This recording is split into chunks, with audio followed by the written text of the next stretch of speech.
started.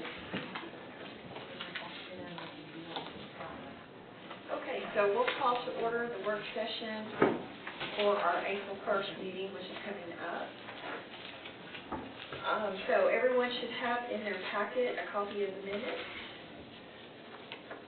And have you guys had time to look over it yet?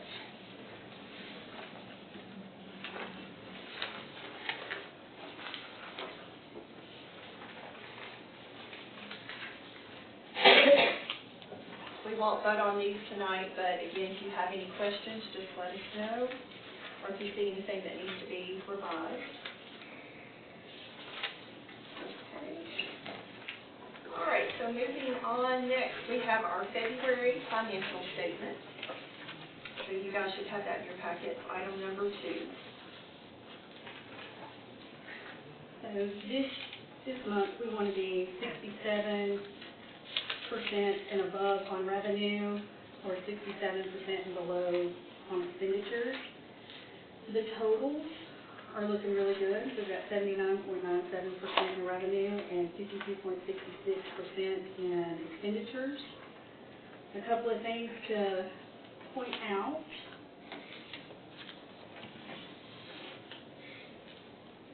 Is, of course, the miscellaneous, where we put the cars at 772% revenue for the budget, and we put the cars in the police department, which made them 106.31% as their expenditure.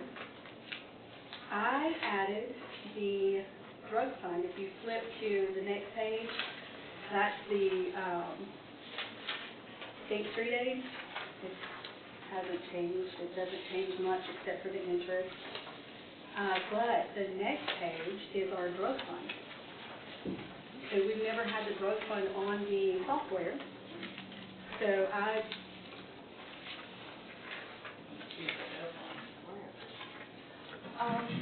don't think it was printed out. I think it might have been in the packet, maybe.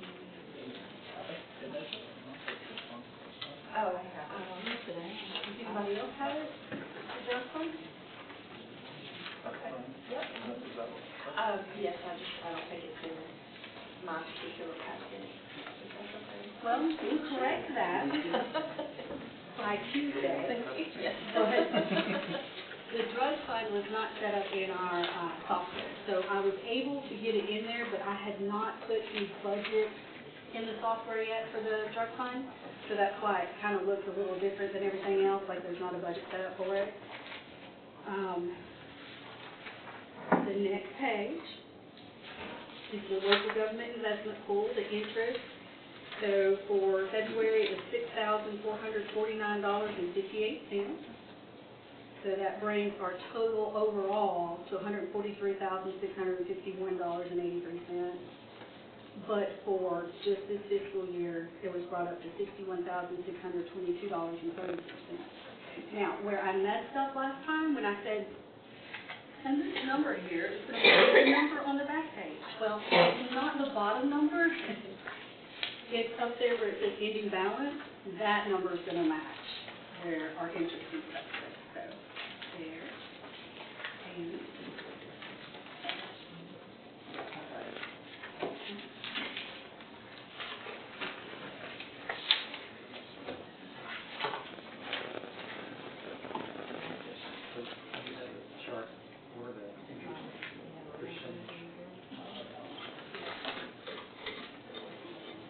continues to go down.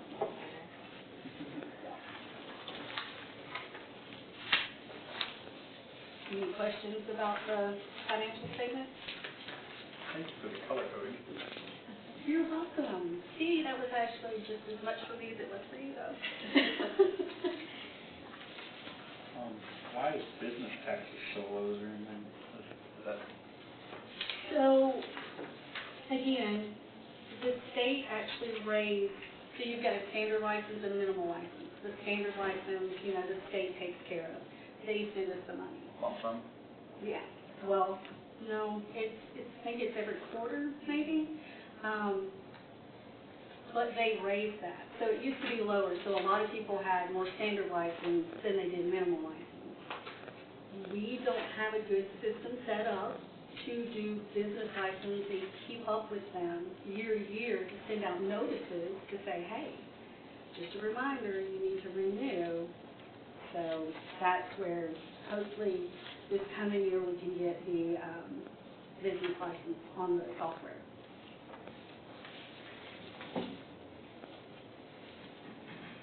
Is it that it was difficult to do? Did you need? I don't think it's difficult to do. So we can pull it up on the state website and say, how many businesses do we have in our municipality? It's not going to show us all of them, because not all of them report to the state. If they've got the minimum year to year, then it won't show up there.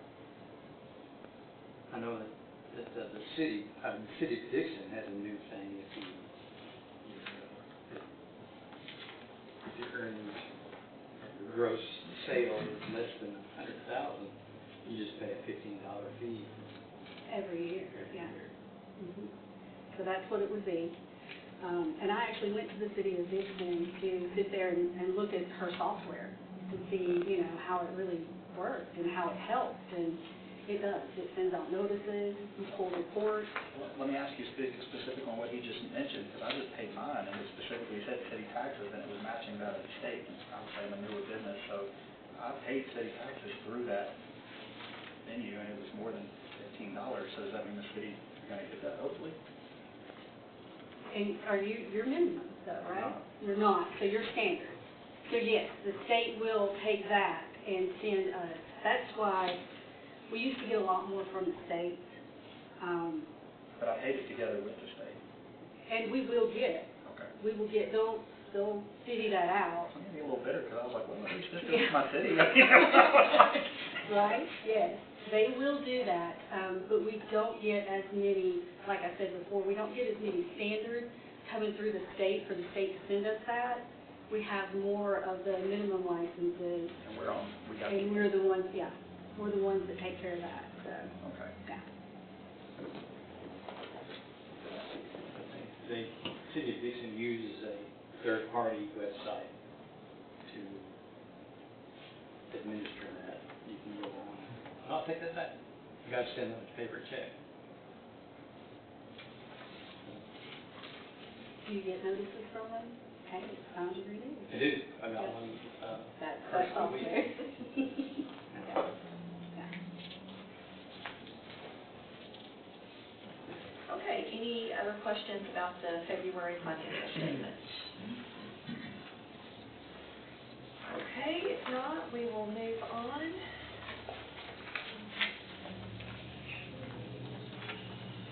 Okay, item number 3 in your packet is a resolution adopting the Records Retention Manual approved by MTAS, the Municipal Technical Advisory Service, as the official records retention schedule of the town of White Bluff. So, Misty, do you want to talk about this some too? I do. So there's a lot of changes that happen year to year. Legally, you have to keep this so long, you have to keep this so long. So to keep us from having to change that year to year, if we say we're going to follow what MTAS puts out, because that's what they do.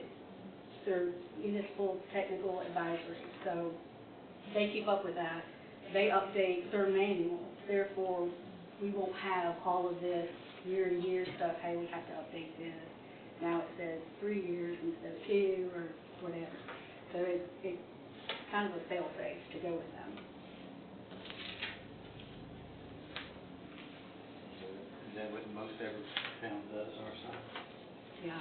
MTAS is, they're there for us. So whenever I go to classes, MTAS is always there teaching classes. So they keep us up to date.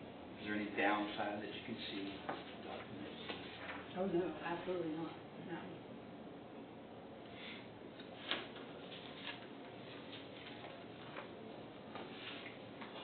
It helps provide clarity on the disposal of unneeded records, right?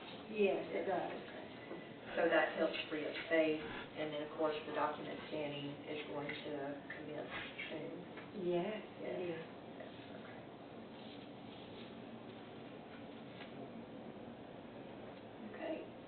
comments about that?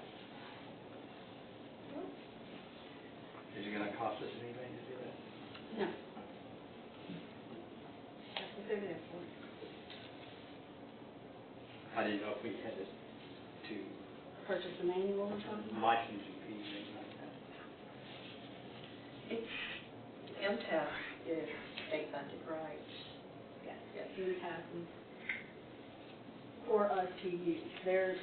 We call them when we have a question. Hey, can I get some clarity on this? So they're advisors.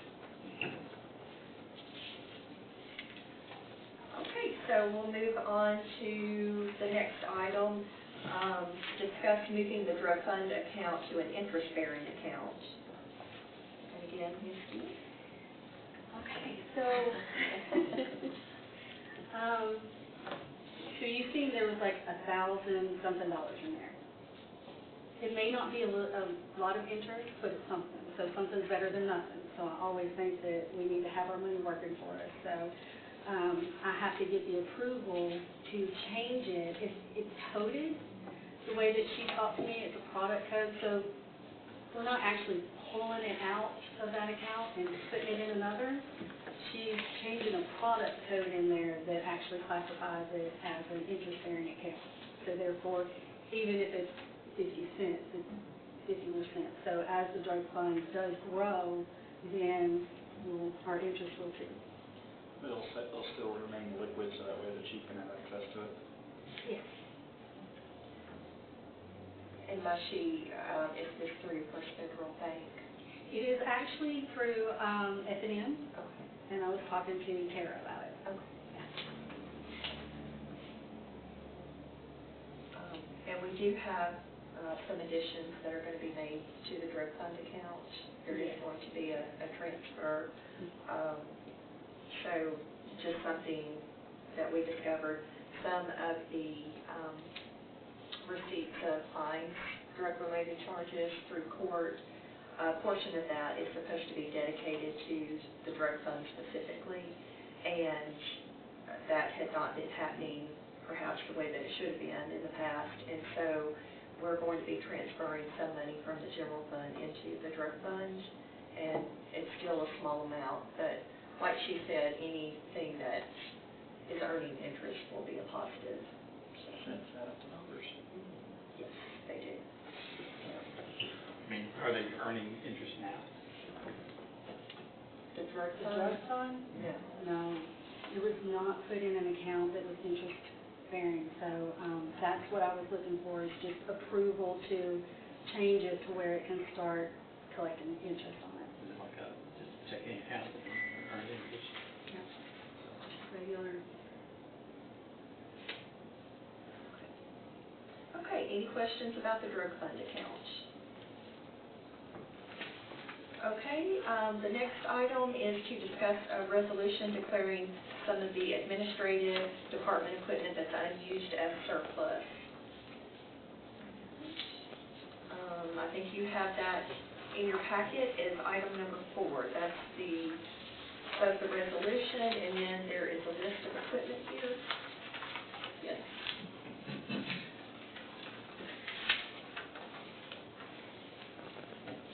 Besides making money off of this, it clears up space for us. Are we actually gonna make any money off of this? We're gonna try. Pretty old stuff. Just say we need to surplus our items a little faster next time. Oh, I agree.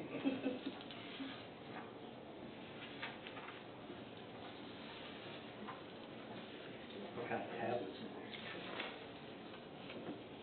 Actually, the chief is the one that kind of looked at everything for us and coded it. So the tablet, I couldn't tell you what kind it was.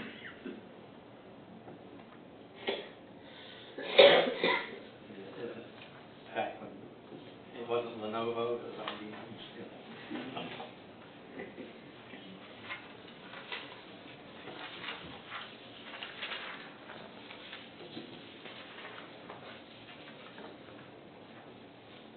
Okay, any questions about the surplus items?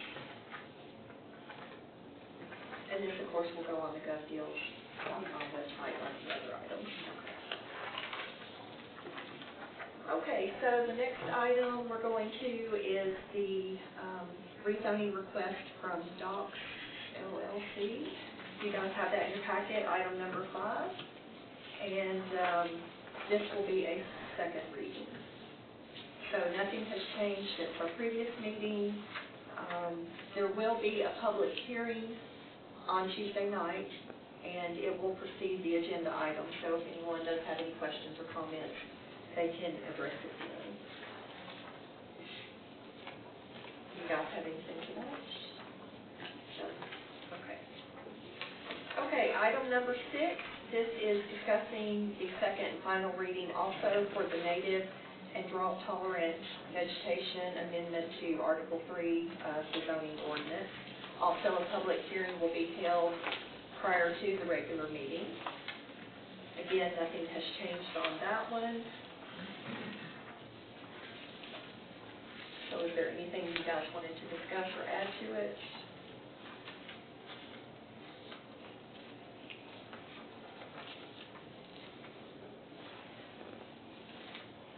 Do we think 50% enough?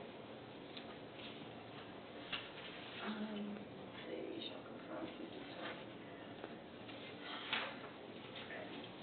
That's what I believe Amanda's research was based upon, but, I mean, if you wanted to go higher, I guess we could. What are your thoughts? But that would be a separate process. I mean, this would simply to clear up some language that people could misinterpret. That's what this is. If you wanted to change the percentage, absolutely. So it's already 50% now? It's, yes, Oh, okay. yes, I understand. yes.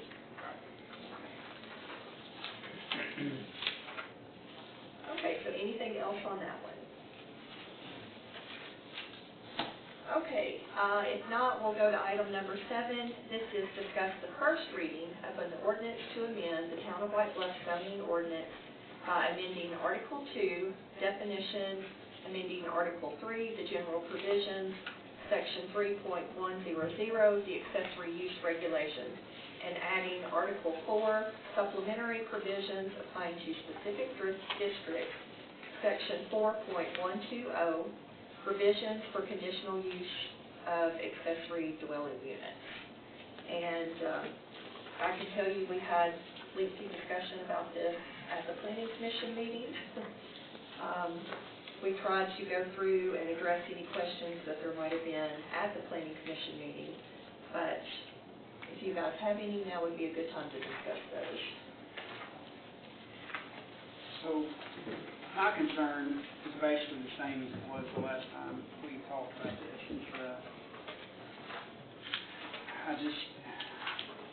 I know some things have changed, I'm trying to write page.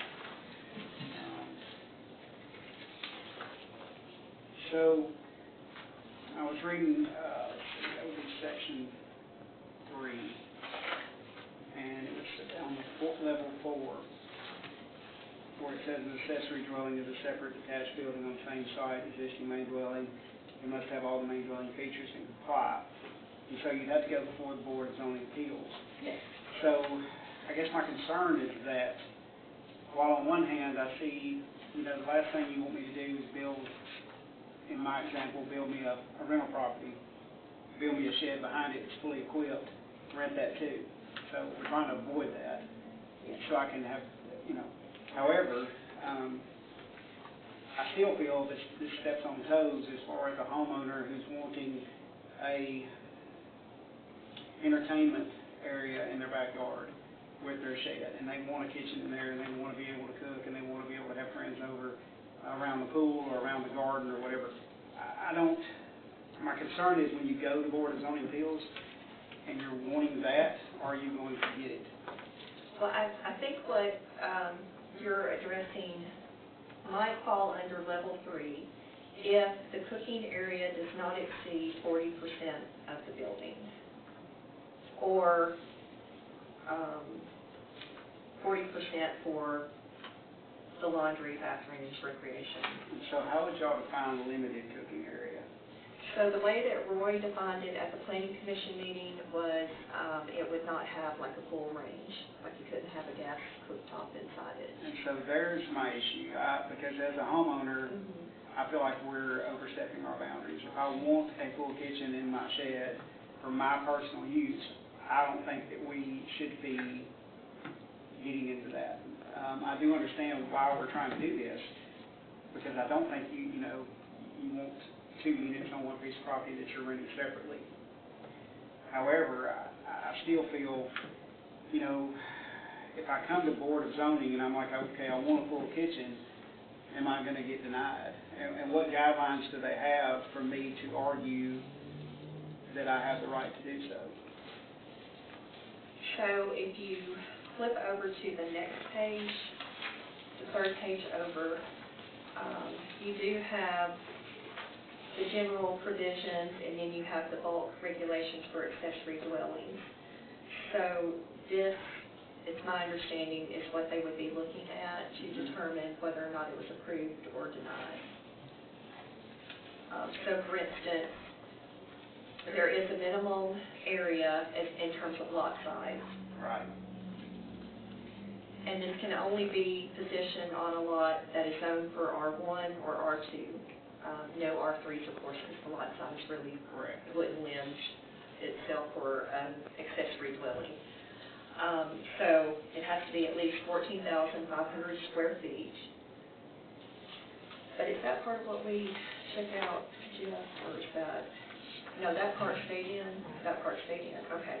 And then for the size of the dwelling, so it has to be at least 500 square feet, but no larger than 800 square feet, or 40% of the first floor of the main house. So if you had a large ranch-style house that's pretty much one level, it could be up to 40% of that square footage. Okay.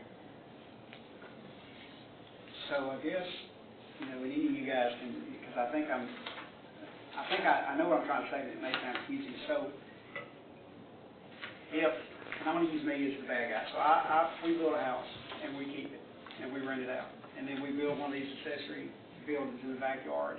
And I come to zoning and appeals, and I say, I want to put a full kitchen in my building, and I meet. You can do that under level 4. Okay, so. But are you saying if you rent it out? Yeah, that's another issue. Which I'm getting to that. Yeah. So put a pin in that, because I'm coming around. Okay, and so there's my concern. Like, I want to know, as the bad guy, how do I go before zoning appeals, and you guys are like, no, you're not going to put a full kitchen there because we know what you're going to do with it, compared to me or Jacob here that just wants to do like an entertainment area for volleyball kids where he wants to be able to cook in his exterior building. How do we? I think they would look at your primary residence. I would think that would be part of the, perhaps, application process. The way this is written, it is not intended to be a rentable thing. It is intended to be a family thing. So if you look on the third page, under F, ownership, it defines who can use that building. So if I came before zoning appeals and that wasn't my primary residence, I rented that residence, and more than likely I'm not going to get approved. I mean, that's not the way this is written. Got you. I mean, it's intended to be your primary residence, and you're building an accessory. If you go level 4, Right. you're building an accessory structure that has all the things, kitchen, floor, bathroom, all that stuff. But it's for a family member. And so, because that was some of the conversation I remember having last time. So let's say that I come to Board of Zoning Appeals and I get approved to put it in my kitchen, and I do it. And then 6 months later, I rent that out, and I get reported. So basically, we've got one code already that says you can't have 2 dwellings on one property. So I've got, that code's already on the books. So is this basically giving you a little bit backup for that code to be like, okay, here you are, and you've got this secondary dwelling, and now you're renting it? Because I do know this happens in the city. I see it myself, and I don't like it, because I don't think, it's not meant to have two dwellings on one piece of property, obviously, or we wouldn't have written that. I just don't want to step on the toes of your average homeowner who's wanting a full kitchen in their backyard. I don't think that we should be able to deny that. Well, that may be covered like under F on the last page, where it says accessory dwelling units may not be leased, rented, or sold separately from the principal Right. unit. And I'm good with that, as long as when I go before zoning appeals with my shed that's in my backyard where I live, and they say, well, I'm sorry, we can't approve you to pull in a full kitchen. As long as you meet these requirements and you go before the Board of Zoning Appeals, you should be able to do what you're wanting to do. That was my main concern. And so just so y'all know, between now and Tuesday, I mean, what I put in here, and if you want more, we'll do more. You've got the clean ordinance based on what the Planning Commission weighed in on. And behind that, you've got the original language, the proposed language that the Planning Commission addressed. Got you. The clean one is what the Planning Commission sent up. The version in the back, that says red line version at the top, All right. that's what it started out being. Your concern about approvals and that kind of thing, if you go to that red line version and you look on the second page, the Planning Commission actually took out a lot of when you had to come back before to make sure you still comply and all that kind of stuff. The Planning Commission didn't suggest getting involved in all of that. Okay. There was some language that every 3 years you would come back and have to get reapproved. Got you. And the Planning Commission felt like that was an administrative hardship, and I would agree. I think, so they took that out. you know, and you do, like right now, and this is one of the things that I discussed with Amanda, is like, you know, you've already got a code on the books that prevents what we're trying to do here. I don't think it's bad that we back that up, you know, because now you technically be violating two codes, I guess. I just want to make sure that we, you know, like I say, I don't want to get into something to where, you know, it's like, well, but you can't have a full kitchen because you might. You know, if you catch me, then fine. Right. But, you know. So I think, for clarity, if you don't mind me interjecting here, it sounds like you're concerned, and if I'm wrong, please correct me. It sounds like you're concerned that there would be some additional arbitrary reason you would get denied from the BZA other than the checklist that's present. Correct. Is that what you're concerned? Yes. So that's a fair, valid concern. Is there any other reason the BZA would deny such approval so long as all of these boxes are checked, so to speak? Can't think of anything. Right. Yeah, that's basically, I don't want to muddy the water and then just deny every request. I do think it's valid if you're renting out the first residence to say no, because obviously you're not going to use that for your entertainment purposes. But if you live there, you know. I would like to bring up the rental portion. Go for it. I don't necessarily have an opposition to renting that building out, and I'd like to play a couple scenarios here. So first off, you know, let's say parents build this ADU, son stays in it until it goes to college or gets on his feet or whatever, this, that, and the other. They move out, they find a reason, medical bills, if they need to expand their means, they're beyond working years, they want to rent it out to a neighbor kid. I don't have a problem with that, or just in general, renting it out. I don't understand that because you're not allowing the sale of the secondary unit, because you're not allowing multiple address boxes, it would be a situation where everything is coming to that same location. By us simply redlining and saying, so to speak, saying you can't rent out that ADU unit, I've already spoke with Andrew on this, you know what you could do, and we couldn't legally do anything about it? The primary owner can just move into the ADU and rent out the primary facility. It's the same thing. So logically speaking, what are we really preventing here? And so one of my question is why do we have such an issue with someone trying to find a way to expand their means and rent out their ADU? I personally don't have a problem with it, and so my question is, and y'all might object to it, which is fair, because when I sat down with Amanda and went through this several weeks ago, she was of the opposite opinion of me, which is fine, and we agreed, let's just bring it before council and see what everybody else feels. What objections do y'all have to someone renting out their ADU? To their college student or to somebody to expand their means or whatever. What objections do we have to that? So we discussed this at the planning commission.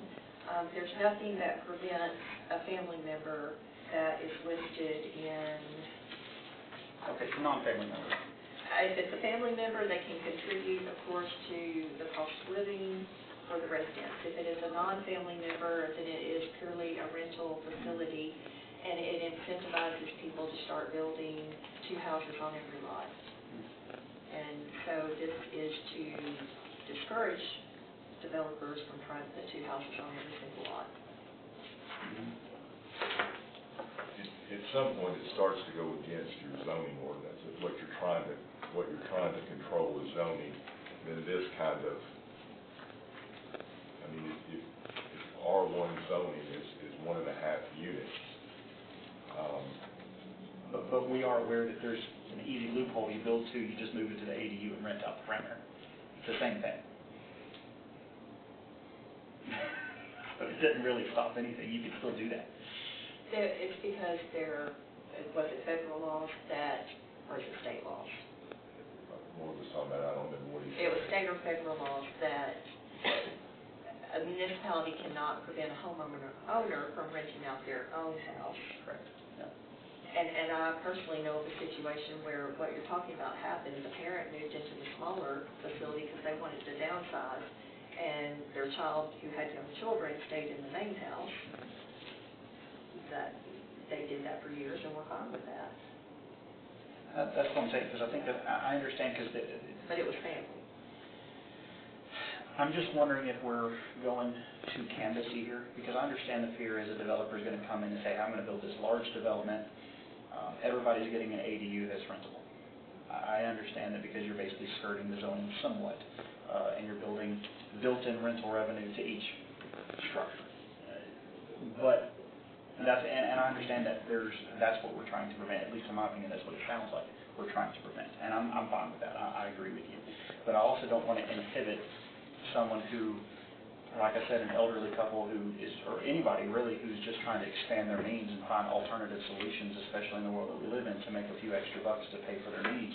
And they may not have a family member, and maybe they want to rent it off of to somebody. I mean, my brother-in-law and sister have rented out their basement for years for extra income. So by the same logic that they're renting out their basement, why can't they rent out their ADU? I don't want to inhibit someone being able to do that for fear of what a developer might do. So all I'm just saying is there a way that we can, and I don't know the answer to this question, address the developer problem without inhibiting the freedom of the homeowner, if that makes any sense. In the case that you just mentioned, though, where they're renting out their basement, that's not a separate building. You're still having a renter and two, I mean, because their basement's the same square footage as their house, so you're still actually having 2 separate family units living on the same lot. But you could put an ad in the paper and, rent out a bedroom in your house too, and have someone help pay the mortgage. You're still in one structure. So the question then is, it all of a sudden becomes not okay as long as if there's not a shared wall. So then if somebody's trying to expand their means, they say, tell you what, if you want to expand your means, go ahead and build that apartment, just make sure there's a shared wall with your existing primary. Yeah, you could do that. I mean, really, because that's really all we're saying is the moment is no longer a shared wall, it's a problem. Well, and I think, in my opinion, and I hope somebody corrects me, but I do think it's going to be very hard to keep developers from doing that and yet allow enough movement for an individual. And I'm not encouraging this activity, but we're smart enough to know, like, if you wanted to rent out your shed, you're probably going to do it. Could we instead just simply make some sort of additional thing where any new development can't have an accessory dwelling unit from the get-go? Well, one of It the has to things, be an add-on, so to speak. one of the things that we discussed during the planning commission meeting is this is not going to be applicable to some of the new developments in our community, and most of the new developments that have been proposed, it wouldn't be applicable to that either, just because of the lot size. You still have the same setbacks for the accessory structure that you do have for the main residence, and the lot sizes are just too small these days. So it's really the older parts of town that have larger lot sizes where this is going to be applicable.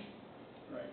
Well, then we should fear of the developer then in that instance, but as a secondary, with lot size that you bring that up, maximum lot coverage, we no longer, according to our zoning, view things by lot size. We view things by density, because Andrew was bringing this up and he had some questions on what I thought, and I was saying, just count the ADU as 0.5 units. So that way, if you're in an R1 and you're allowed 1.5, your ADU counts as 0.5, because it's 40% of the primary. So I'm not sure if this is the correct verbiage here on maximum allowable lot coverage, because we don't view our Currently, it's not. yeah. So I know he had said last our conversation he was going to think on it, but I haven't had any follow-up since then. But so that's what I'm saying is this might, 4A might need to change. I'm not opposed to the third acre clause. I'm just saying that second thing is it should not exceed the district's prescribed maximum allowable lot coverage. That might change to a lot density as opposed, and then have a qualifier that the ADU count is 0.5. That was my suggestion. Y'all, of course, have had others. That was just my top of the head thought. But again, if we're not having huge lots, then what's the harm in allowing rentals for people who have a large lot and are trying to expand their needs? I think it's because oftentimes, or occasionally, there can be issues with renters, and it affects the surrounding neighbors. It affects the neighborhood. And I don't think that we want to have a large number of rental properties popping up in neighborhoods. But we can't stop them from renting their primary. We can't stop them from renting their rooms out. We can't even stop them from doing a pad split right now. If y'all are familiar with pad splits, that's where you convert the dining room into a bedroom, and you convert the living room into a bedroom, and you just have shared bathroom and kitchen areas, and you basically make a mini apartment inside of a single family. Right now, there's nothing legal we can do to stop that. So all I'm saying is, this to me is a cleaner version of a rental than those other options, and we're not stopping any of those options, but the cleaner version that I think people would be more inclined to. I personally don't have an opposition, and I'm wondering why we do. We have a problem with this, but we're not going to stay consistent and have a problem with shared wall rentals, pad splits, all this other kind of stuff. It just doesn't seem consistent to me.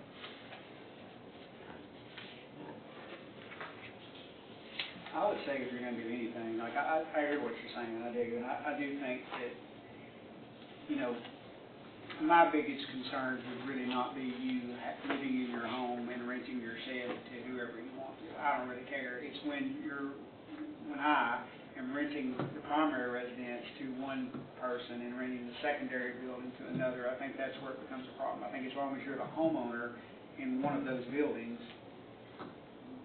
I think. So why don't we say that then? I mean, we could, because, and I look at it like that because I think what you said is going to happen. Like if you've got somebody that's in a financial pinch, they're just going to move to the shed and rent the house.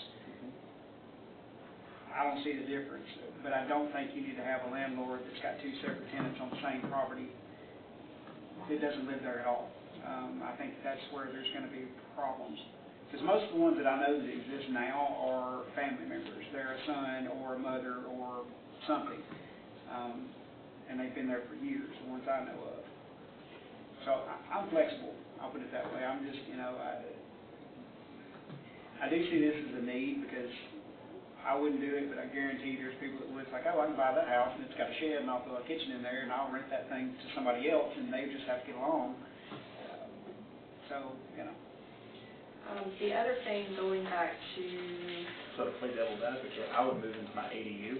I would turn my primary 3-bedroom, 4-bedroom into a pad split and have 6 renters in there. You could. You can. That's what I'm trying to say is you can. I'm not saying I really would do that. I'm saying that I'm being facetious. You can.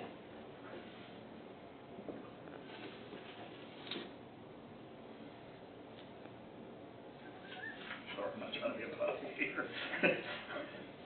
I'm just trying to, because we're making law, and anytime we make a law, we're removing a property owner's rights. And this is what we're talking about. We're removing a property owner's rights to expand their needs in some shape, form, or fashion. I'm not trying to be a jerk, I'm just trying to take that very seriously and go, Well- this is how we want to do it, and is it consistent with what they could do, and what we might, by inhibiting one way, are we promoting in the other way?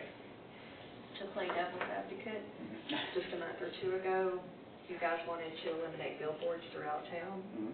And, you know, billboards, that's an opportunity for people to make money off their property. And y'all didn't have any problems with wanting to prohibit billboards, so how is this different?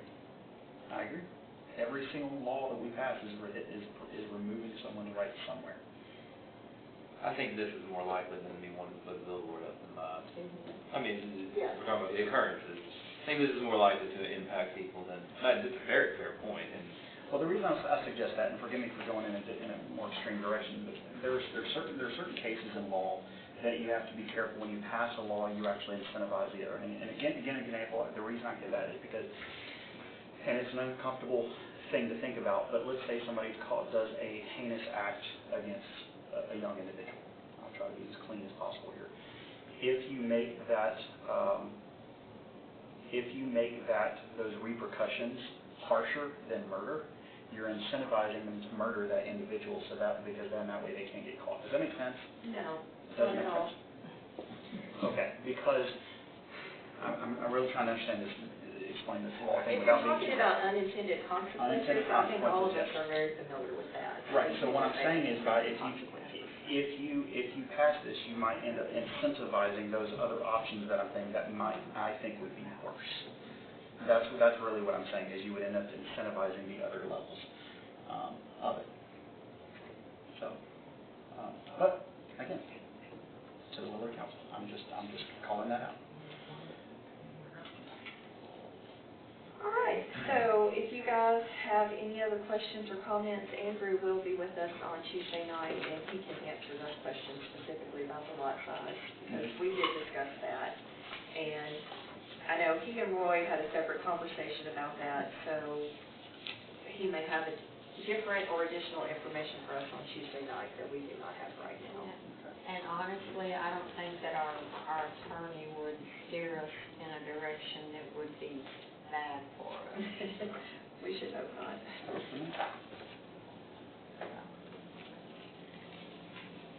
Okay, well, we did not get into some of these other areas, such as the utilities have to be on the same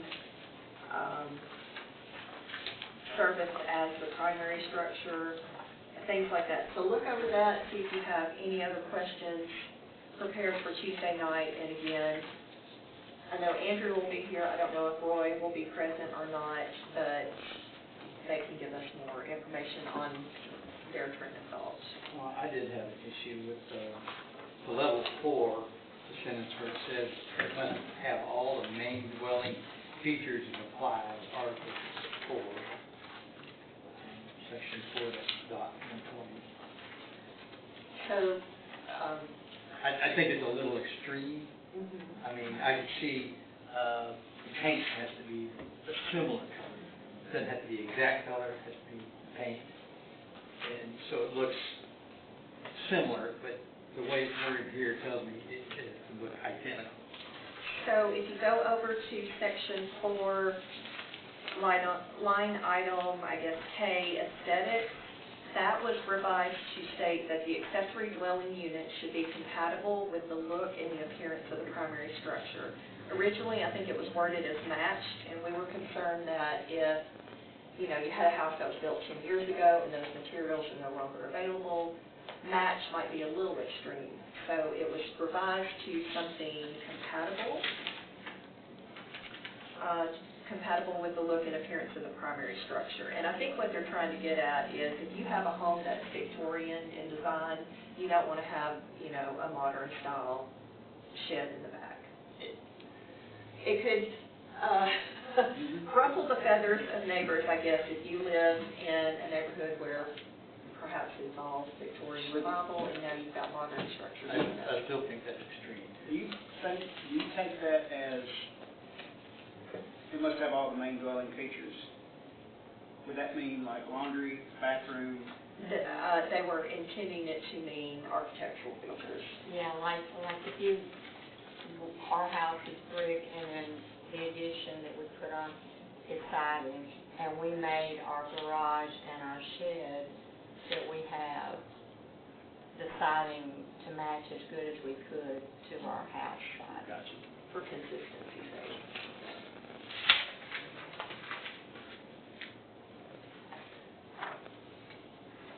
So, the word compatible, I guess, is the word that, The word that came to mind for me that I was comfortable with was complementary, I was gonna say similar, similar, yeah. but,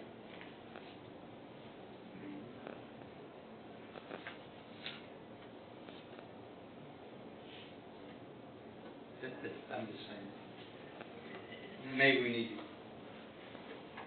to clear that up a little bit, because there's a lot, to me, there's a lot of room for interpretation. Yes, okay. And so that is under, okay, the level 4. Right.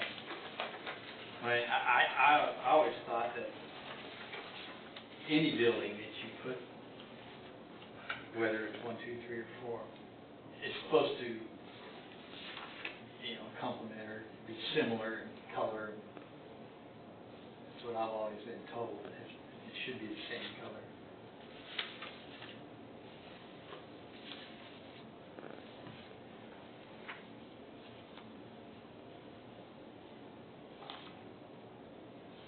Okay, anything else?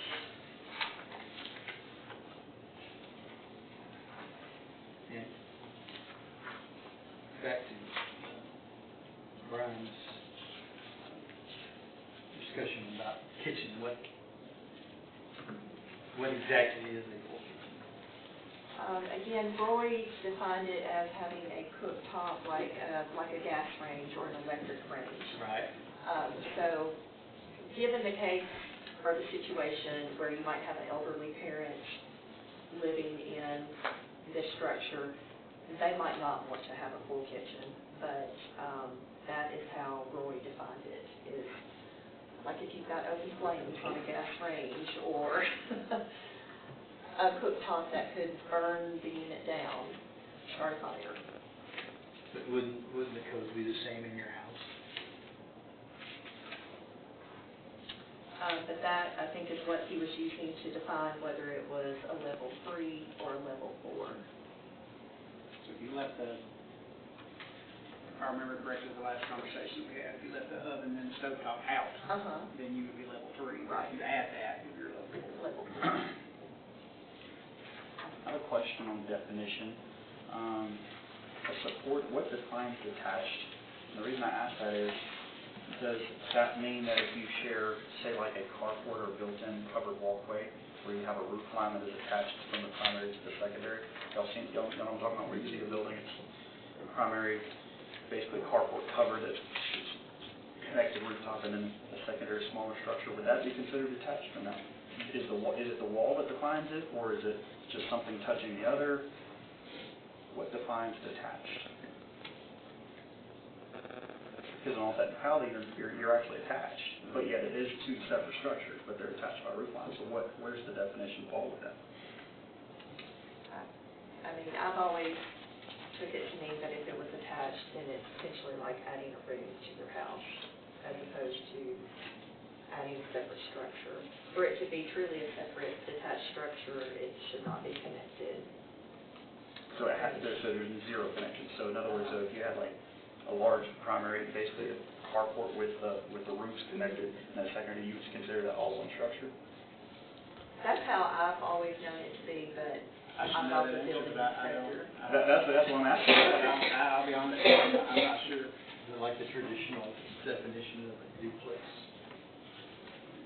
I'm just wondering, because if that's still attached, and I'm being a colossal rear, and I'm sorry, but I'm playing devil's, and that's fine, then we just make sure we connect the carport, and then we have a rental unit right there that's not detached. And that's probably a Roy question, but I mean. So what defines detached? So if we really are shooting that way, then we need to define what is not detached. Is it a wall? I'm going to ask Roy if he can attend you. Okay, yes, we'll get Roy in. Yeah, I'm sorry, trying to look at this from all angles. But yes, I mean, that's always been my understanding attached is Nothing touched. not having anything Yeah. touching it, yes. Okay. Okay. Anything else before we move on to item 8?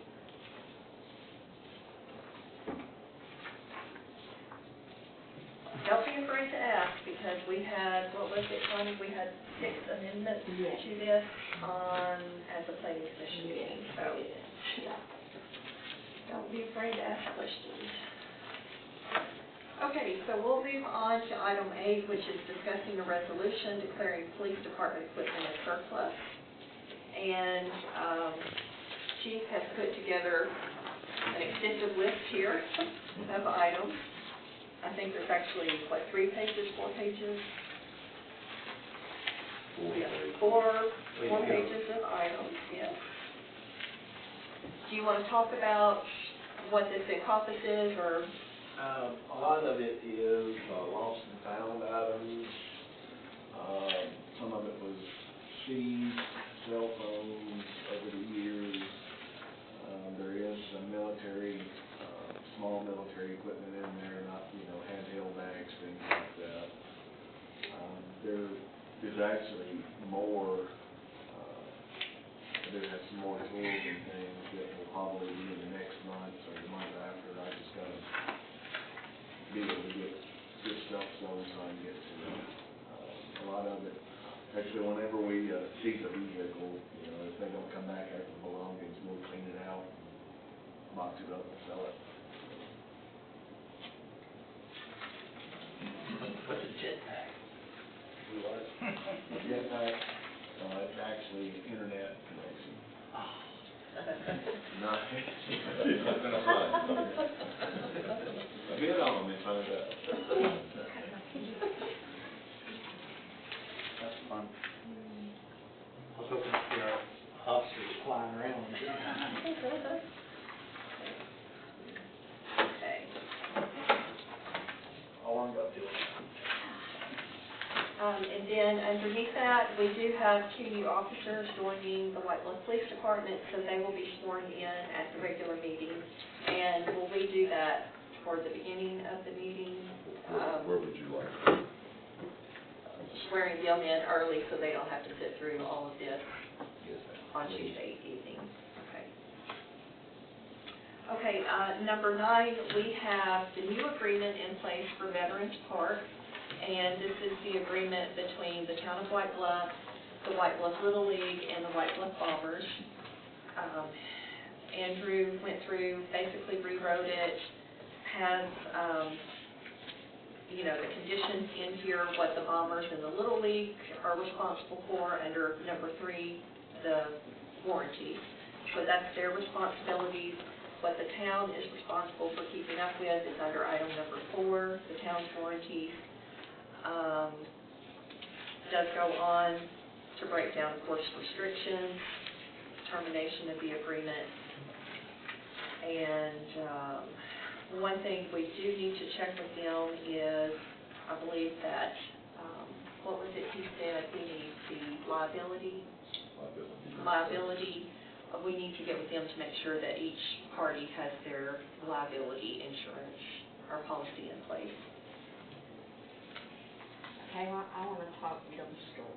Okay, yes, dumpsters, okay.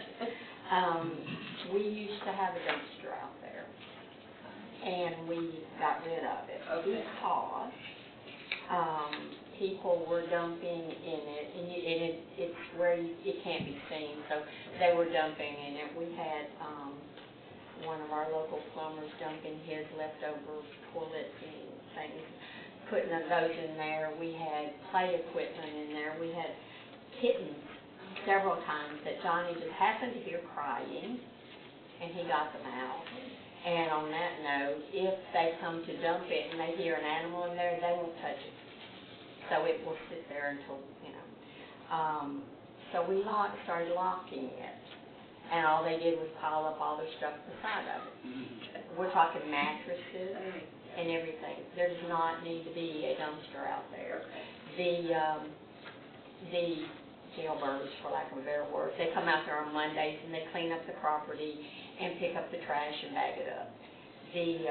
and then our trash service goes out there on Thursdays, and all they've got to do is set the bags out, and the trash service pick them up. So, there does need to be a dumpster. I'm good with everything in here, but not that. I can't believe that. Forget about the questionnaire, has Johnny reviewed all this too? Do you Yeah, feel yeah, that? because when I said, come here and look. Have you looked at all this? Yes, he Okay. did, yeah. And the dumpster was just, it was a huge ordeal, and I think it was like $250 a month for that, and, Just because y'all seen it, I think, or two, so I was wondering what y'all, how y'all felt about it. yeah, it was bad, and, I can't handle people throwing their puppies and kittens in a dumpster thinking, hey, I'm done with them. Right. Because first of all, they end up at our house. And, it's just, Yeah. anyway. So what's the solution there for refuse disposal then if dumpster's not the answer? Well, our trash collectors go out there and pick it up on Thursdays. Or if they don't want it to wait till they can certainly take it over to the dumpsters. You guys, I noticed it doesn't say anything about interior maintenance, like bathrooms and concession stand. Is that automatically on the city? What do you mean? It talks about keeping them clean. Well, like I'm talking about if somebody goes in there and kicks one of the bathroom stalls off the Yeah, wall. we is have to do that. us? Okay. Yeah, that's the building itself, I think that's covered in here, isn't it? Where? I'll let that one out. Because I think we need to be more specific, like you said, on building maintenance, the bathroom maintenance, what happens if the lift system goes out, I don't even know if there's a lift system in there. Not sure either. But I'm talking like hardware attached maintenance. Fryers and ovens and whatever's in them. Kind of thing, so I don't know. Why is the town warranties under C, all exterior lighting, what about interior lighting? Well, if we add something about, and I thought there was a place in here that talked about the building, but if we add that as F instead of dumpster. That the building maintenance, however you want to say it, actual building maintenance, that covers everything to do with the building.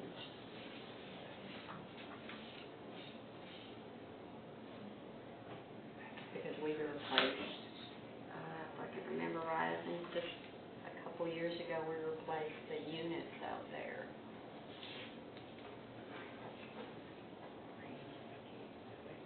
What does it mean, Ms. Connie, when it talks about that the Bombers and the Little League will prepare all ball fields, including implements, chalk, and other items for the Bombers, Little League, and the William James Middle School team? Because very often, Adam Vogel's out there on his planning period, Coach Mack's out there on their planning period, getting the fields ready. If this is defined, does that mean that they shouldn't have to do anything like that anymore? Or is that like, if it rained and they're adding a little bit more, stuff to soak up the water? How, is it supposed to be guaranteed that it's ready for them to play? They have a schedule, they have anything? I don't really know that should be a requirement for, because they're the ones, we're not charging the school anything, so, they should, we're providing everything there for it. The school should drag the fields and whatever, as far as that goes. And there's not a lack of people willing to do that. No, Just there's I want it always, to be, that's always worked pretty good. absolutely. I think the intention was that, let's say the field got damaged from a Little League game, and then it's time for William James to play. Right. The Little League would have it in working condition and have things like the infield mix that provided an on-site, the chalk on-site. Just whatever. Yeah, I think that was the intention, but we can ask him to make that more clear, clarify that. And it is William James Middle, I don't know if you want to clarify that, not Williams. Oh, yes, thank you. Yes. Okay. So, the Bombers and Little League warranties, an item III, field and turf repair, general wear, care and use, and then town warranty item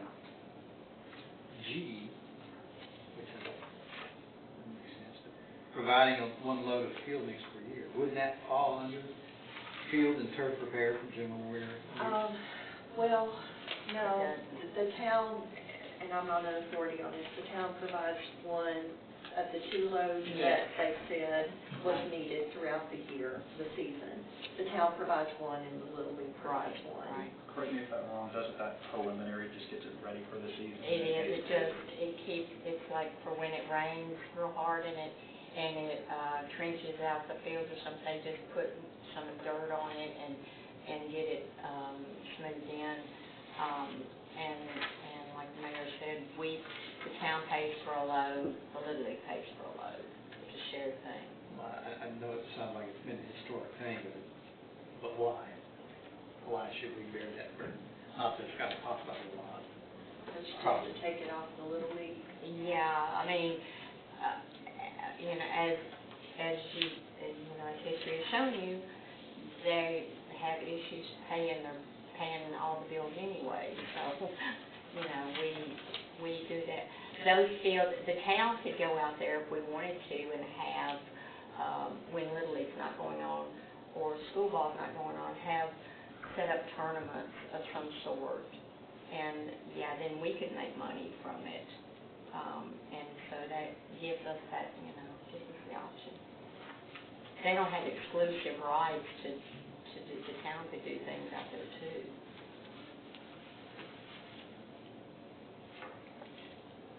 I'm just curious, it sounds like maintenance thing.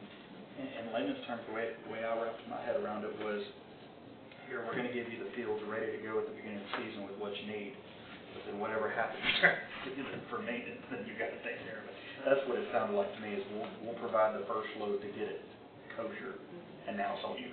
That's at least how I wrap my head around it.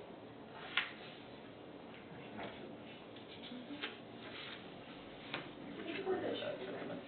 Well, yeah, we just try to get everything, we're just like the fence caps, they've got most of it on, but the town bought that, and it was delivered 2 weeks ago, I think, and they've been working on that. Maybe we can use it for the White Bluff lawnmower races. Okay, any other questions?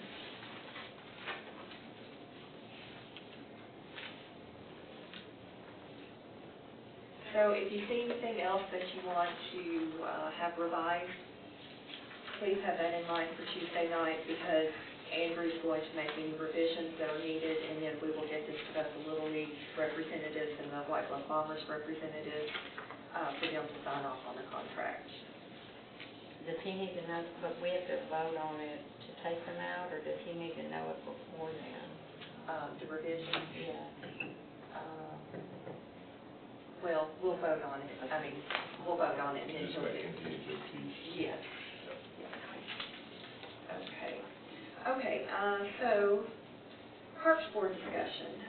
This was placed on the agenda because I think you wanted to discuss Yes, Park ma'am. Board? Yes, okay, take it away. Oh, well, it was just in my desire to see the Parks Board be able to have a more active role in overseeing our parks, having more regular meetings, oversee agreements like this one that we just talked about, and enforcing that, as well as us looking at compensating that Parks Board for their time, and then by extension as well, BZA as well, for the times that they meet.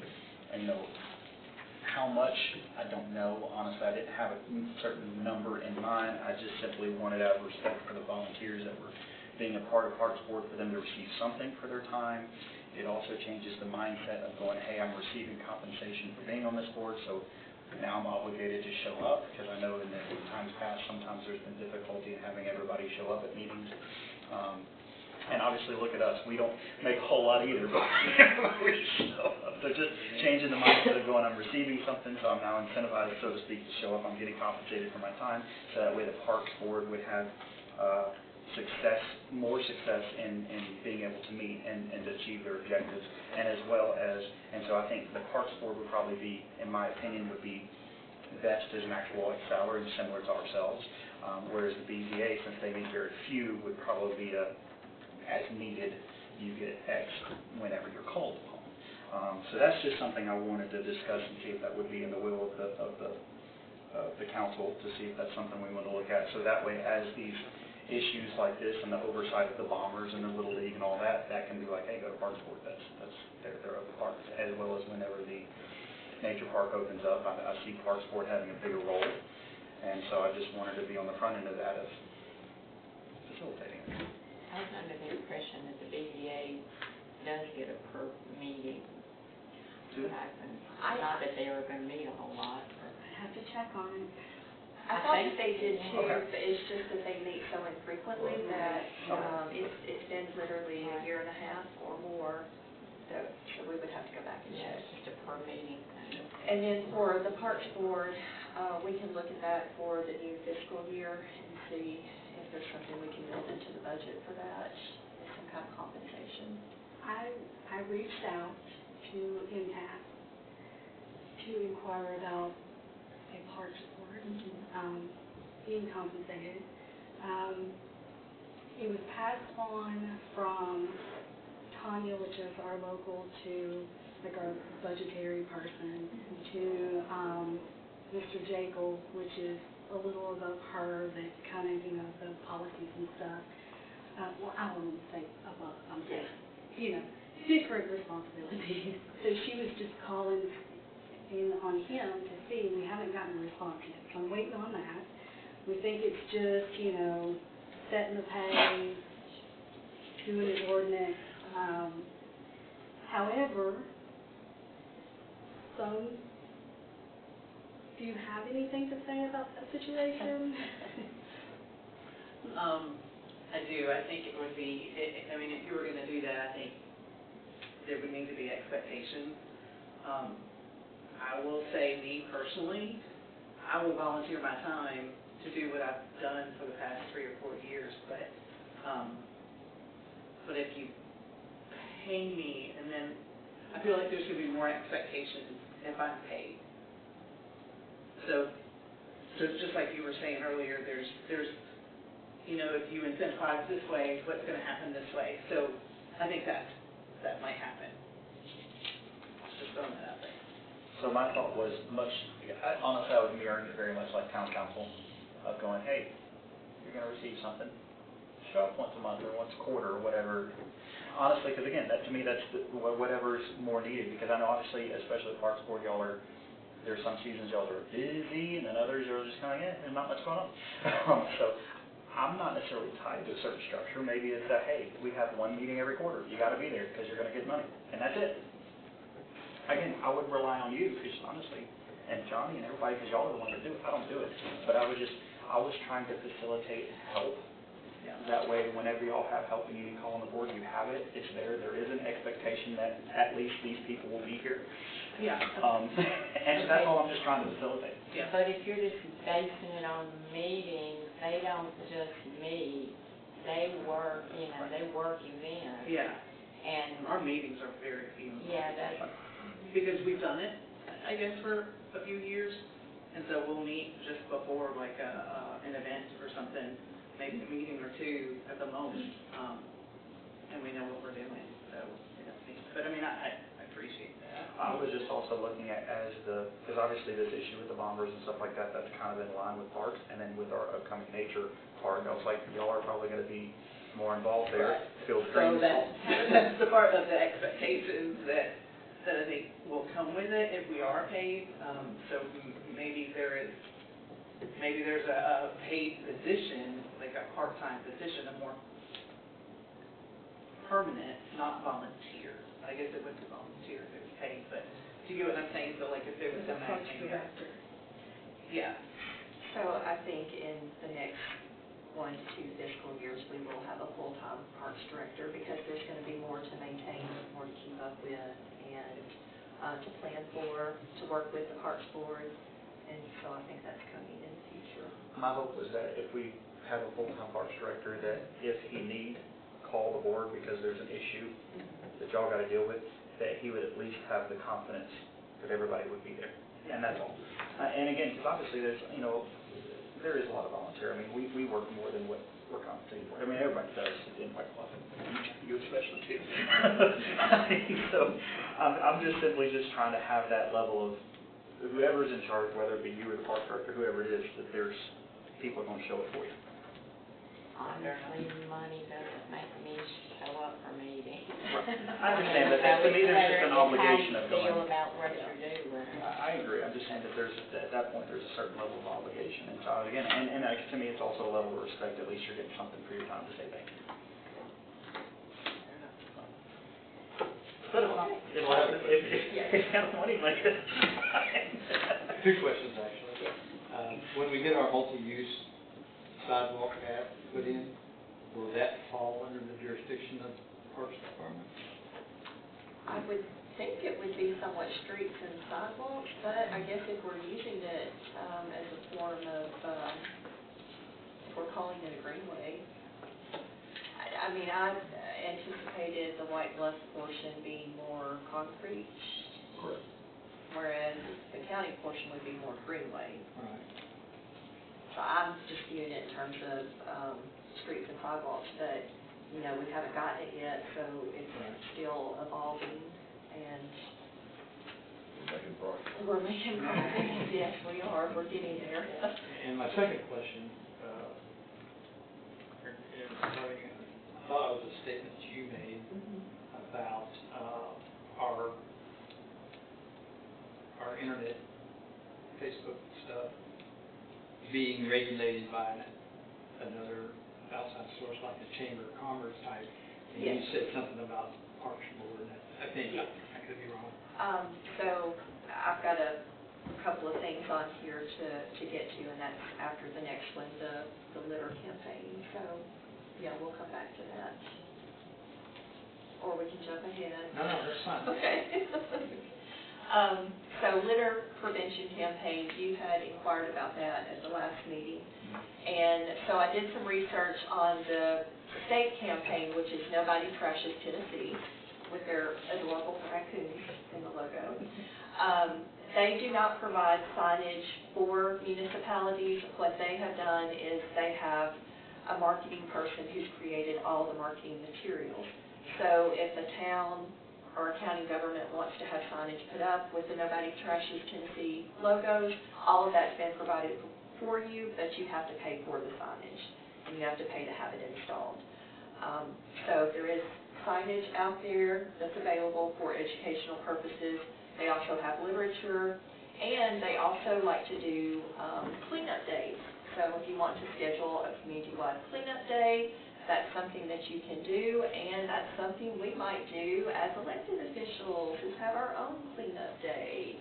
I was going to ask you about planting flowers. Last year, we actually had to get the street department to do it because it was so hot. Oh, okay. It was so hot, we couldn't do it. We're getting old, you know. None of us are getting any younger. So, how would you like to proceed? What are your thoughts about how we enact a litter campaign?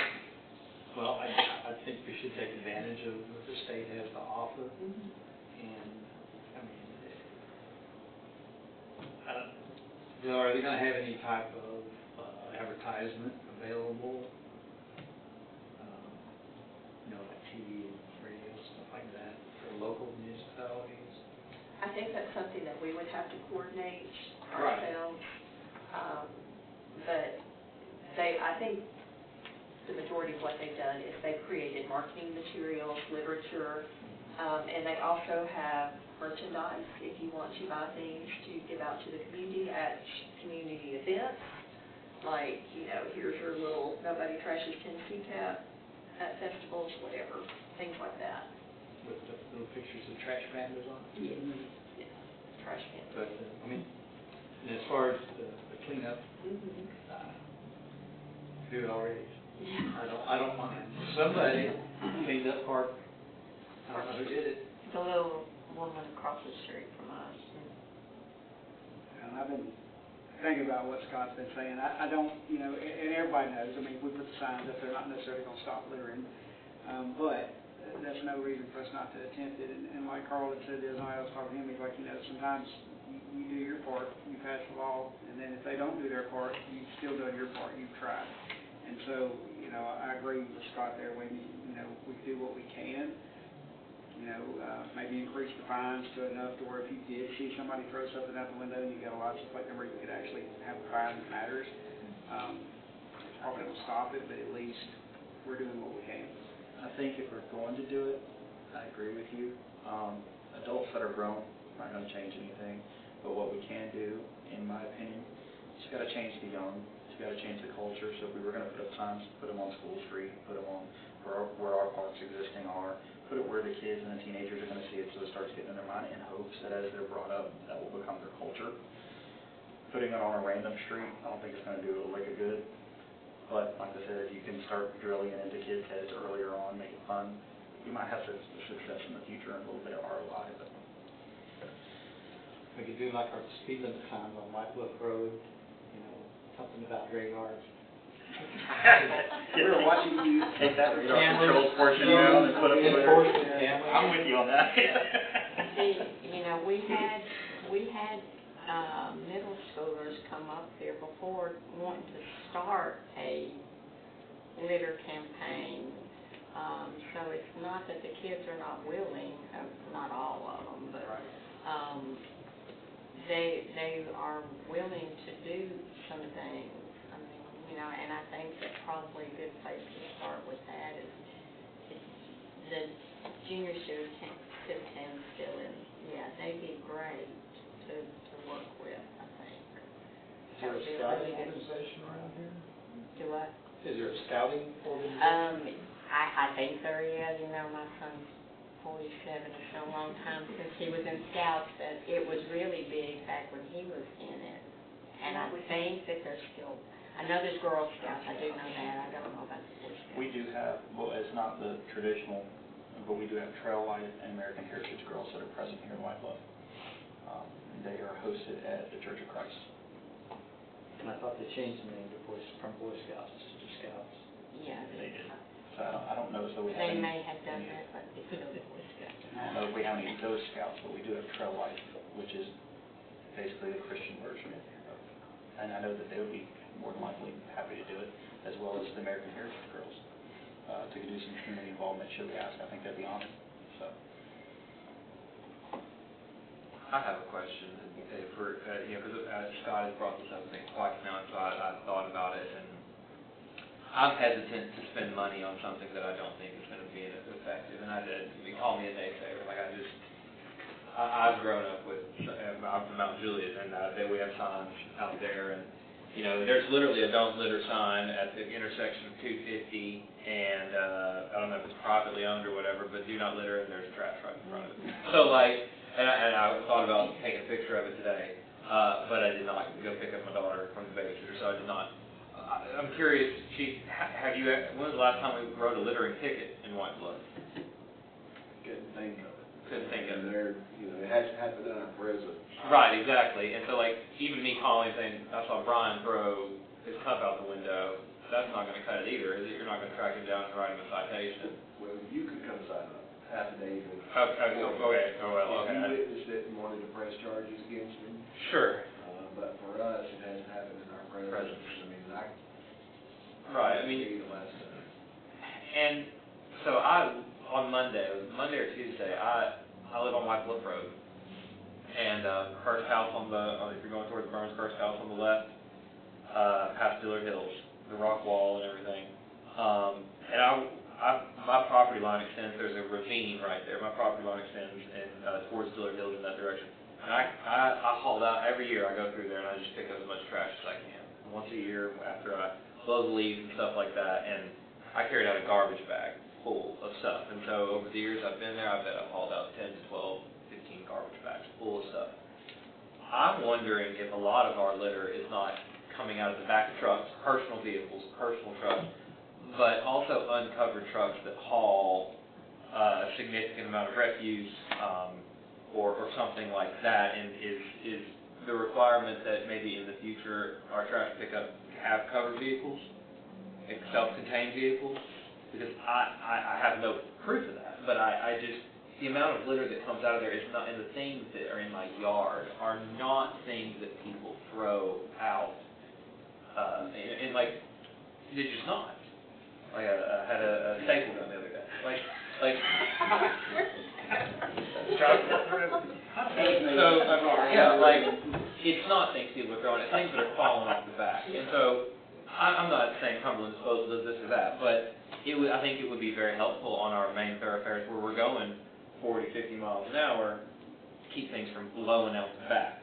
And there are, other trucks that come through here that also I would appreciate being covered. I think that's a more practical approach than spending money on signs that I feel like, I feel like if you put a sign at that park and it says, don't litter, don't trash, don't trash, blah, blah, there will be kids taking pictures of it, Snapchatting themselves physically littering. Like, I know kids, that's what I do, and like, there are 95% of them would abide by it and appreciate it perhaps, but there's 5% that won't, and they will litter and then walk away and take a picture of it. And so I'm hesitant to spend money on, I don't know, Mayor, how much was the litter tree that Tennessee offered? Oh, Or the app marketing and stuff? I don't know that there was a charge for any pre-printed pamphlets. It was more like, here's the graphics, and then you have your own printed. Okay. So then it's basically how much ever you want to spend on it. So as a person who just picked up trash this week on White Bluff Road, I sympathize. I just question whether we're spending our money in a more effective, if it's going to be effective. And that would be my hesitation on it. Would you have an amount that you feel that you would not want to exceed, or just zero is your idea? I don't know. I don't know if I have one, and so to make one up would be not appropriate, because I might think about it, change my mind later. But I would love to, I don't know the feasibility of this, but I like the way the drug fund operates, where if you cite somebody for littering, that just goes right back in there. We can spend that on that kind of stuff. I like that. I would love to know, Chief, just the next time you cite somebody for littering, like, and let's see, what is the citation for littering? It would be the 300, 278.50, is that what it is down Misty for normal? Court copy. And I'm not sure if the litter has a $50 maximum fine or not. It probably does. If it's on the state highway, it can be up to $500. Because I believe on 47 and 70, there's signage somewhere that says it's a maximum of 500, I believe. But if it's on a city street, And I've it's seen going to be people different. complain, I know Scott picks up trash all the time, but I see people complain that, they'll be out in their yard, mowing the yard or wherever, and see people go by, and that's where your responsibility lies as a citizen, to pick up the phone and call, and say, hey, this guy threw a McDonald's bag out, this is the plate number, I want something done. But most people aren't going to do that. They're going to go out there and pick it up and bust and put it, And so I do think, the signage without anything beyond that is probably a waste of time. I would love to see, an actual, maybe like you guys were talking, like a movement, more so than just, try to get somebody to buy. Because most people, I remember my cousin, this is terrible to say, he got on the road just wherever he is, eating, go out the window, he didn't care. And no sign is going to make him change his mind. Now, maybe if he gets a $300 fine, that might would do it. And I'm sure to this day, he's that guy. And maybe not on your street, but I'm sure he hasn't changed his ways. So, I'm in the middle. I don't know if the signs would help, but, I think we probably need to do something. So, Flash it on your sign out here? That's what I was fixing to ask the mayor. Do they have it to where maybe I can just put it out here? Probably so. I know there were different types of graphics, so I will show you where that's located. Like I said, at most, I think it's a change in the culture thing. At most, the school road right there, at William James, and then at Field of Dreams. That's 3 signs at most. Like I said, other than that, I agree. I think it'd be a waste of money. I think at best, you're just trying to get in the heads of the young so they get used to the culture. Of course, you're going to have a few that are smart, Alex. And then maybe, like the middle schoolers had suggested, having more trash cans around town. I will say that the stuff that's being tossed out, and it is being tossed out, on Park Street is not going to be something that they're going to care about a sign about. They're going to do it regardless. why the air freshener? Anybody know? They're hunting. that what it is? Yeah, they're That hosted. would not be my choice. Yeah. That's weird. I like Sharpie markers myself. It's like I'm doing bath salts. One of my concerns is the majority of the stuff that we pick up is beer cans. So that means they're drinking and driving. So I don't know. That's a whole other issue. Yeah. If they get stopped, they're not gonna have an open container. Well, They'll be drinking, but they won't have an open That's the- container. Yeah. Well, maybe we can have a town event, like, where my mother lives, they have what's called a heavy metal day, where,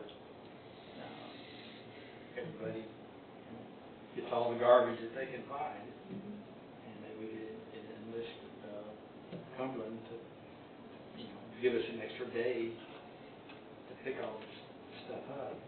I mean, maybe we could get the community behind us, just like, hey, this is gonna be my trash pickup day, and something more eloquent to describe it, I just really would like to bring it to the community's attention that there is a problem.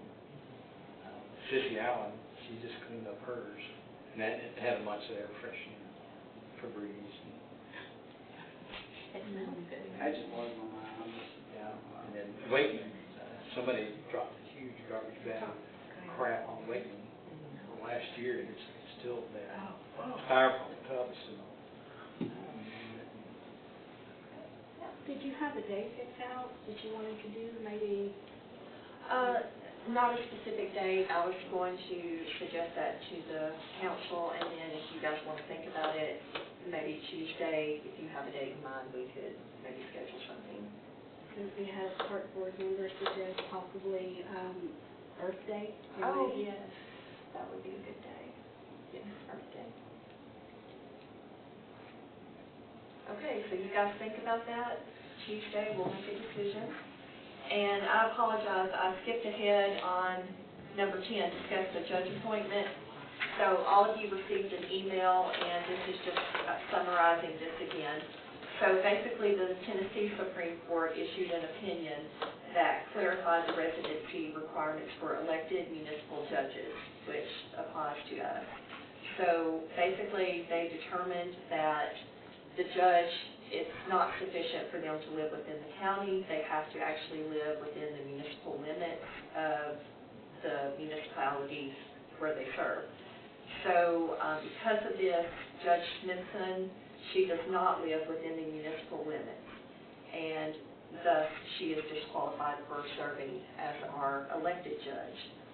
Andrew has discussed this with her, and we had appointed Leonard Belmarsh to be our judge in her absence, but because this is no longer a temporary replacement, we will need to formally reappoint or appoint a judge next Tuesday. So Is Judge Filmer, is he amenable to? it's my understanding he is, yes. This discussion has I don't know who else. Well, just kind of, I have a follow-up question. Does that mean, let's assume, and I'm just trying to play after Leonard, after all this Right. going on. Does that mean, based on this law, if we couldn't find a judge in our municipality, we would lose our court here in town? I don't know. That is a hypothetical situation. In the past, a judge was appointed. Andrew has said in the past, now, I don't know about with this new ruling, but he has said in the past, if you have no qualified candidate, you can go broader. Now, whether that still applies to this, I don't know. I was just wondering. So an appointment will need to be made through next year until the time of the general election, where there will be another election to fill the remaining 4 years of Judge Smithson's term. And again, anyone seeking to be on the ballot will have to reside within the city limits at that time. Any questions about that? Yes. Yes. I asked you the other day about, does it, something like this pertain to town council and members, Yes. planning commission? So this is specifically referencing the judge.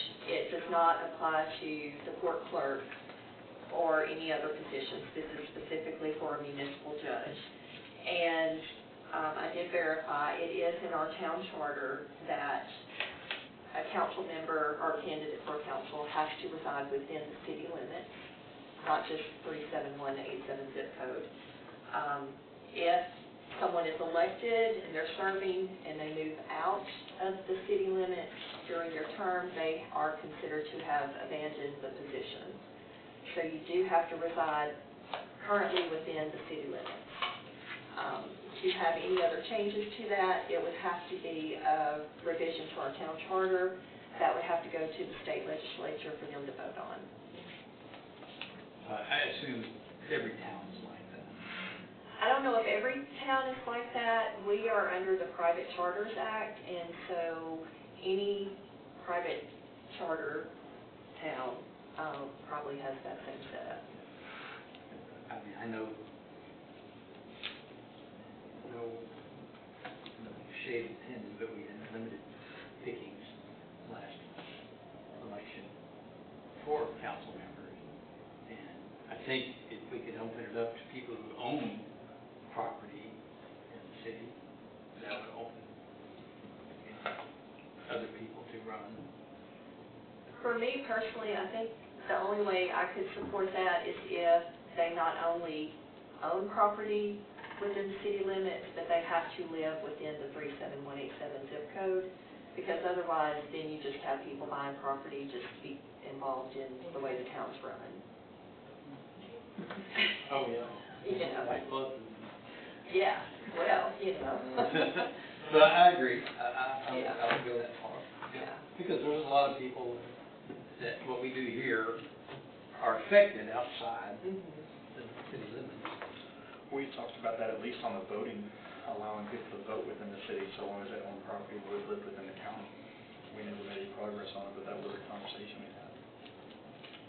Still be open to seeing if we can press that. I don't know that I would think that just because they live in the county, I think, you know, it needs to be, it would have to be within the 36187 zip code, period.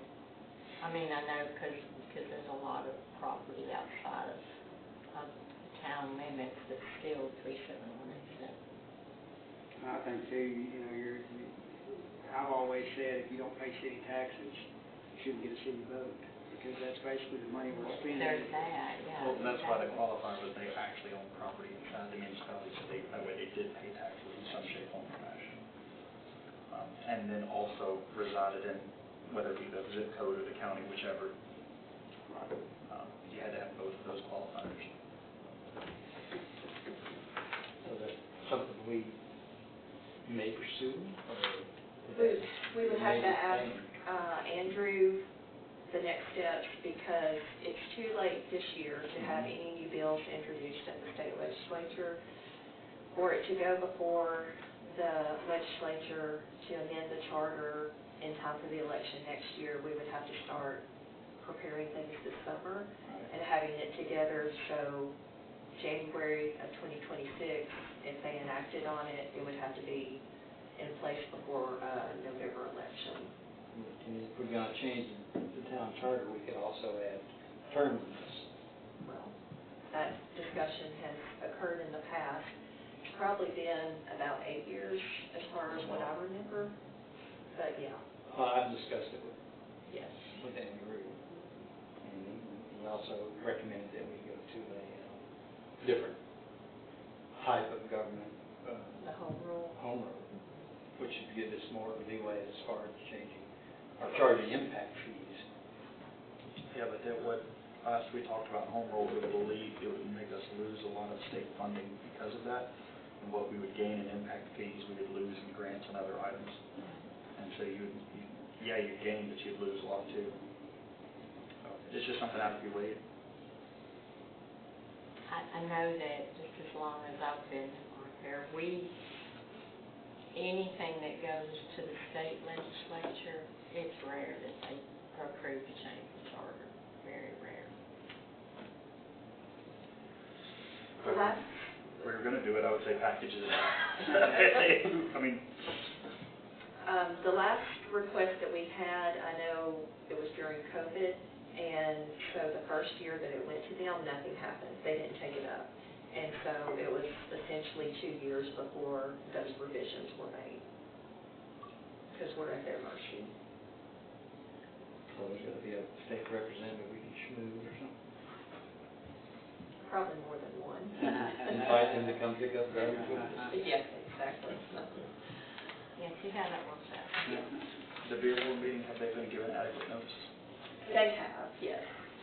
And then one other thing that I want to bring up before we leave, and this is the last thing, is we have discussed in the past potentially having some type of town of White Bluff informal chamber of commerce. And so what I would like to see us do is have a commerce advisory board and have on that board initially 5 members, with one of those being a council member as our representative, and then 4 local business owners, and to establish monthly, not monthly, perhaps quarterly meetings, but to determine ways that they can plan for economic community development for the town of White Bluff.